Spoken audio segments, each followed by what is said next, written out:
Hello, and welcome to our presentation entitled The Devastating Effects of Coastal Erosion, where we will explore how it is that coastal erosion affects developed nations and also primarily developing nations.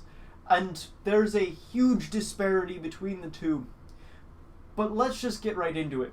Sea level rise causes problems in countries all across the world, but one of the most devastating of those effects is that of coastal erosion. Coastal erosion can wash away sediments from shorelines, which destroys beaches, structures, and wildlife habitats. In the US and other developed nations, it's often attributed to natural factors like the movement of currents or simply just the cycle through which beaches go. But in developing countries, it's often the result of illegal activities. And the inability to afford to combat these illegal activities, or simply the lack of action against them, causes huge issues with coastal erosion.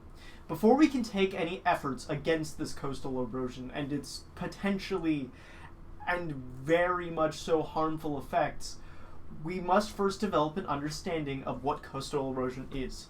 Coastal erosion is defined by the U.S. Climate Resilience Toolkit as the process by which sea level rise, strong wave action, and coastal flooding wear down or carry away rocks, soils, and or sands along the coast.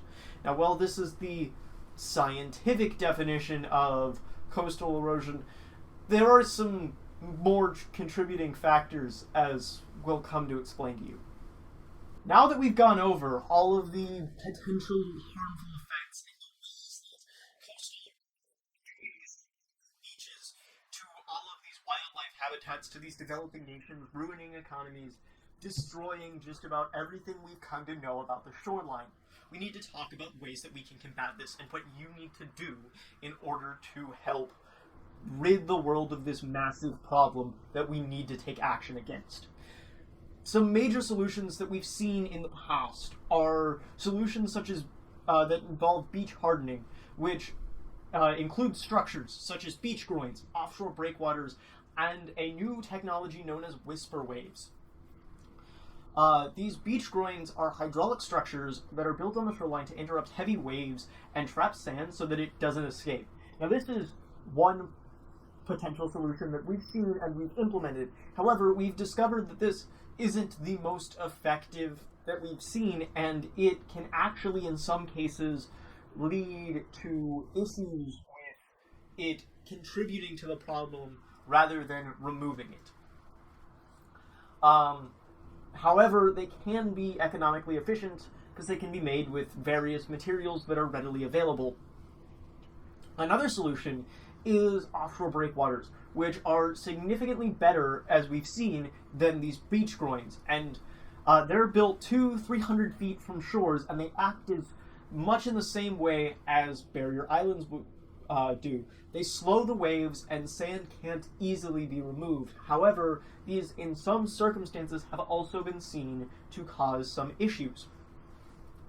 Now, one of the most effective methods we've seen for reducing the natural effects of coastal erosion are these structures known as whisper waves, which are a technology we've seen just in recent years. They're similar to breakwaters in that they slow and absorb the energy from the waves, so that strong waves don't carry sand from the shores. But they don't, unlike the breakwaters, remove sand from circulation. They still allow sand to flow past them, they just simply wear down the energy from the waves. They're a plastic system that's anchored into the coastline to prevent them from moving. Now, those all work to some degree for combating these natural effects of coastal erosion, as we see in developed nations such as the US, Australia, and several European nations. However, those don't work when the problem isn't nature you're fighting against, but rather the actions of humans removing the sand from these circulation from these coastlines, much in the way that we see it in developing nations. Now, it's important to note that because these problems are similar, but yet so different, we need a second set of solutions. We do see some options, particularly through legislation. We need greater worldwide international regulations on this sand trade, which causes all of this illegal mining. And one of the easiest ways to do this is to push the UN to step in to help mitigate the issues caused by these sand mining operations for the construction industry. Another thing that we need to work on is, if we're going to be removing the amount of sand being mined, we need to work on better, more eco-friendly alternatives to this sand-based concrete, which we've seen through recycling concrete and through various other methods. But we need to do more research on those, and we need to have more incentive to work towards those. For example, by increasing regulations on how much and to what extent we can mine sand in developing nations. And we really just need to do more testing.